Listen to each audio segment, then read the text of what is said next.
आहे। कल्याण येथील दुर्गाडी किल्ल्यावर देवीचं मंदिर आहे, त्याच परिसरात एक मशीद देखील आहे। त्या ठिकाणी मुस्लिम समुदाय बकरी ईदच्या निमित्तानं नमाज पठण करण्यासाठी येतात। त्या काळात हिंदू बांधवांना देवीचं दर्शन आणि पूजाही काही काळासाठी बंद ठेवण्यात येते। याचा निषेध म्हणून आनंद दिघे यांनी घंटानाद आंदोलन सुरू केलं होतं। शिवसेनेत फूट पडल्यानंतरही शिवसेनेच्या दोन्ही गटांकडून घंटानाद केला जातो। एकीकडे मुस्लिम बांधव नमाज पठण करतात, तर दुसरीकडे हिंदू घंटानाद करत देवीची आरती करतात। ही परंपरा एकूण 40 वर्षांपासून सुरूच आहे। दरम्यान कल्याणच्या लाल चौकी परिसरात सध्या तणावाचं वातावरण निर्माण झालंय।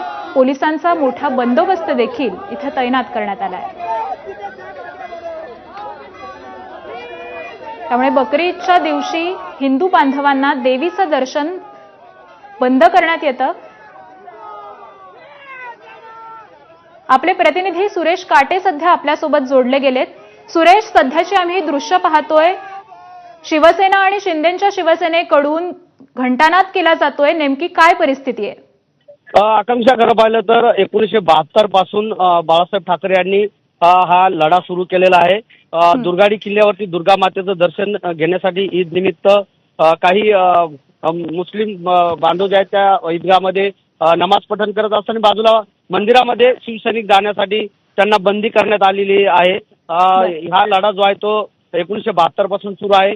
बाळासाहेब ठाकरे नंतर आनंद दिघेने हा लढा सुरू केला आणि त्यानंतर आता उपमुख्यमंत्री एकनाथ शिंदे यांनी हा लढा सुरू ठेवलेला आहे। त्यामुळे आता 2 गट झाल्यानंतर हे दोन्ही शिवसैनिक या ठिकाणी येत आहेत। मात्र आता जर पाहिलं आपण तर शिंदे गटाचे शिवसैनिक जे आहेत ते या ठिकाणी आलेले आहेत। आमदार विश्वनाथ भुईर आहेत आणि त्यांचे कार्यकर्ते मोठ्या प्रमाणात या ठिकाणी आलेले आहेत आणि मंदिराकडे जाऊन घंटानाद करणं आणि त्या ठिकाणी देवीची आरती करणं अशी प्रथा गेल्या 1972 पासून सुरू आहे। त्यासाठी या ठिकाणी मोठ्या प्रमाणात शिवसैनिक आलेले आहेत। पोलिसांनी मोठ्या प्रमाणात बंदोबस्त तैनात करण्यात ठेवलेला आहे आणि मोठी बॅरिकेड लावलेली आहे। पोलीस बंदोबस्त मोठा आहे। शिवसैनिकांना दुर्गाडी किल्ल्यापर्यंत जाऊ दिल्या जात नाही, या ठिकाणी अडवण्यात आलेला आहे आणि शिवसैनिक जे आहेत ते दुर्गाडी किल्ल्याकडे जाण्यासाठी प्रयत्न करतात। अशा पद्धतीचा हा लढा जो आहे तो 1972 पासून अविरतपणाने सुरू आहे। या सगळ्या ईदगाह असेल किंवा दुर्गाडी किल्ला असेल, याचा वाद जो आहे तो गेल्या अनेक वर्षांपासून कोर्टामध्ये प्रलंबित आहे। त्याची मागणी देखील आतापर्यंत पूर्ण झालेली नाही। त्यामुळे हा लढा कायम सुरू आहे जोपर्यंत शिवसैनिकांना ईदच्या दिवशी मंदिरामध्ये जाऊन आरती करून दिल्या जात नाही किंवा त्या ठिकाणी घंटा करून दिल्या नसल्यामुळे घंटानाद या ठिकाणी करण्यात येतोय आणि बाजूलाच ईदगाह आहे। ईदगाहमध्ये मुस्लिम बांधव जे आहेत ते नमाज पठण करतात। त्यामुळे हा लढा जो आहे तो गेल्या अनेक वर्षापासून कल्याणमध्ये आपल्याला पाहायला मिळतो। आकांक्षा, बरोबर, शिवसैनिक हे मोठ्या प्रमाणात घोषणाबाजी करतायत, घंटानाद करतायत। प्रशासनाकडून काय सूचना देण्यात आल्या आहेत आणि कसा बंदोबस्त तैनात करण्यात आलाय? आकांक्षा, खरं पाहिलं तर पोलीस उपायुक्त अतुल झेंडे जे आहेत त्यांनी गेले 15 दिवसापासून या सगळ्या प्रकरणाचा बंदोबस्त करण्यात म्हणजे तयारी केलेली आहे।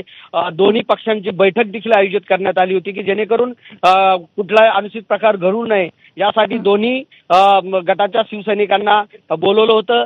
त्यांची एक बैठक देखील घेण्यात आली होती जेणेकरून शहरामध्ये कुठला अनुचित प्रकार घडू नये यासाठी त्यांना सूचना देखील देण्यात आल्या होत्या। मात्र या ठिकाणी जर पाहिलं तर मोठ्या प्रमाणामध्ये पोलीस बंदोबस्त आहे। 3 सहाय्यक पोलीस आयुक्त आहेत, ॲडिशनल सीपी देखील संजय जाधव हे देखील या ठिकाणी आलेले आहेत आणि शेकडो पोलीस या ठिकाणी आहेत। RPF जवान देखील या ठिकाणी मोठ्या प्रमाणात आलेले आहेत। त्यामुळे पोलिसांकडून बंदोबस्त जो आहे तो मोठ्या प्रमाणात तैनात ठेवलेला आहे जेणेकरून या ठिकाणी कुठलाही अनुचित प्रकार घडू नये यासाठी पोलीस यंत्रणा जी आहे ती गेल्या 15 दिवसापासून या सगळ्या घंटानाद किंवा ईदगाह ठिकाणी नमाज पठण करणाऱ्या मुस्लिम बांधवांच्या सलोखा किंवा कुठलाही वाद होऊ नये यासाठी नियोजन केलेलं आहे आणि आता मोठा पोलीस फौजफाटा जो आहे तो या ठिकाणी गणेश लाल चौकी जी आहे कल्याणमधली त्या ठिकाणी तैनात करण्यात आलेला आहे। आकांक्षा, बरं, सुरेश, नेमका दुर्गाडी किल्ल्यावरचा हा वाद नक्की काय आहे? मुस्लिम बांधवांकडून नमाज पठण केलं जातं आणि त्यावेळेसच हिंदू बांधवांना प्रवेशबंदी देखील केली जाते, याबद्दल काय सांगाल की नेमका हा वाद काय आहे? खरं पाहिलं तर दुर्गाडी किल्ला जो आहे तो ऐतिहासिक आहे आणि त्या ठिकाणी दुर्गा मातेचं मंदिर आहे आणि त्याच बाजूला ईदगाह आहे। दोन्ही म्हणजे दररोज नित्यनियमाने हिंदू बांधव जे आहेत ते दुर्गाडी किल्ल्यावरती जातात. त्या ठिकाणी महाआरती होते.